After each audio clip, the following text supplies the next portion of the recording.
மக்களிகள் வந்து அரசு மருத்துவமனையில் வந்து டாக்டர்கள் வந்து முறையாக எழுதி அந்த சம்பவமும் நடக்குது. அது ரெண்டும் இருக்கு. நம்ம மக்கள்கிட்ட வந்து அரசு மருத்துவர்கள் வந்து பேரன்பு கொண்டு பண்ணும். ஏன்னா நம்ம அவங்க மேல பெரும் மதிப்பும் பெரும் அன்பும் வச்சிருக்கோம். எப்படின்னா கொரோனா நேரத்தில் எல்லாரும் கைவிட்டுட்ட பிறகு அரசு மருத்துவர்களும் செவிலியர்களும் தான் ஒரு எப்படி சொல்றது தேவன் போலவும் இந்த செவிலியர்கள் தேவதை போலவும் நம் மக்களுக்கு தெரிந்தார்கள், பணியாற்றினார்கள். அதில் யாரும் மறுக்க முடியாது. எல்லா மருத்துவரையும் அப்படி சொல்ல முடியாது. ஒரு சில மருத்துவர்கள் அவங்களுக்கு இருக்கிற பணி நெருக்கடி, போதுமான அளவுக்கு அரசு மருத்துவமனைகளில் மருத்துவர்கள் வந்து நிரப்பப்படலை இல்லைங்கிறது. அப்படி இல்லைங்கும் போது ஒரு மருத்துவருக்கு வந்து கூடுதலான பணிச்சுமை ஏறிடும். பெரும்பாலான மருத்துவர்கள் அப்படி இல்லை, பேரன்பு கொண்டு மக்களை நேசித்து சேவை செய்கிறவங்க தான். அப்படி இருக்கிற ஒரு சில இதுகளையும் அவங்களும் அந்த மாதிரி இல்லாத தங்களை மாற்றிக்கொள்ளணும். ஆனால் மருத்துவ பெருமக்களுக்கு பாதுகாப்புங்கிறது மிக முதன்மையானது. ஏன்னா இப்போ எப்படி மருத்துவமனைக்கு போகிறவங்க வந்து நோயாளிகளுக்கு மருத்துவமனைக்கு வராங்களா, இவங்க மருத்துவமனைக்கு போகிறாங்களான்னு தெரியாத அளவுக்கு வந்துடக்கூடாது. அது இரண்டுமே அரசின் பொறுப்பு. அதிக பணிச்சுமை வராத அளவுக்கு மருத்துவர்களின் அந்த காலி இடங்களை இட்டு நிரப்பணும், கூடுதலாக மருத்துவர்களை நியமிக்கணும்.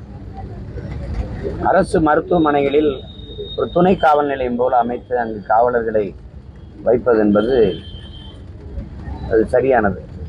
உள்ள போகிற வர அவங்கள கொஞ்சம் சோதிச்சு அனுப்புறது நல்லது. அப்படி இருந்திருந்தால் அவர் ஆயுதத்தோட அந்த கத்தியோட உள்ளே போயிருக்க வாய்ப்பு இல்லை.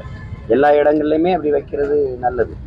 வச்சு நீங்கள் யார் நோயாளி, இந்த நோயாளியை பார்க்க போகிறோம், இவங்களை பார்க்க போகிறோம், எல்லாருமே சோதிச்சு விடுறது ஒன்றும் தவறு இல்லை.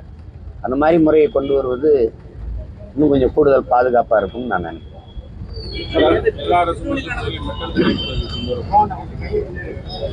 அது தவறு இல்லை. எல்லாத்துக்கும் சோதிக்கும் போது அதை சோதிச்சு விட்டுடலாம். ஏன்னா என்ன வேணாலும் நடக்கலாம்ல.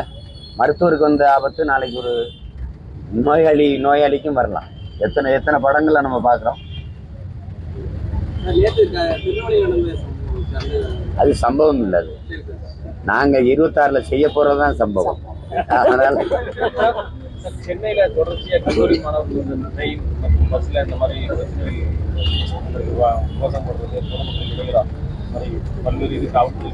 இது வந்து உங்களுக்கு நான் ஒன்று சொல்றேன் கேளுங்க. நீங்களாம் அறியாதது இல்லை. ஒரு மனிதனுடைய செயல்பாடு, சிந்தனை என்பது சமூகத்தின் விளைச்சல் தான். ஒரு மனிதனுடைய சிந்தனை என்பது சமூகத்தின் விளைச்சல். அப்போ அந்த சிந்தனையின் வெளிப்பாடு தான் செயல்பாடு. இது எப்படின்னா நீங்கள் சமூகமே ஒரு குற்ற சமூகமாக நீங்கள் உருவாக்கிட்டீங்க. எங்கே திரும்பினாலும் திரவ மது இருக்குது, போதை பொருள் இருக்குது, கஞ்சா, அவின்னு, கொக்கைன்னு, ஸ்டாம்பு, கிம்புன்னு வாய்க்கு வராத போதை பொருள் இருக்குது.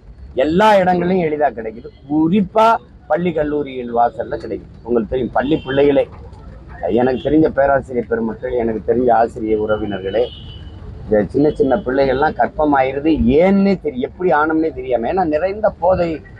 அந்த மாதிரி ஒரு குற்றச்சமூகத்தை உருவாக்கிட்டு அவர் தப்பு பண்ணிட்டாரு, இந்த மாணவர்கள் பண்ணிட்டாங்கங்கிறது நீங்களும் குற்றவாளி, நானும் குற்றவாளி. அந்த குற்றத்துக்கு நாம் எல்லாரும் பொறுப்பு இருக்க கடமைப்பட்டிருக்கோம்.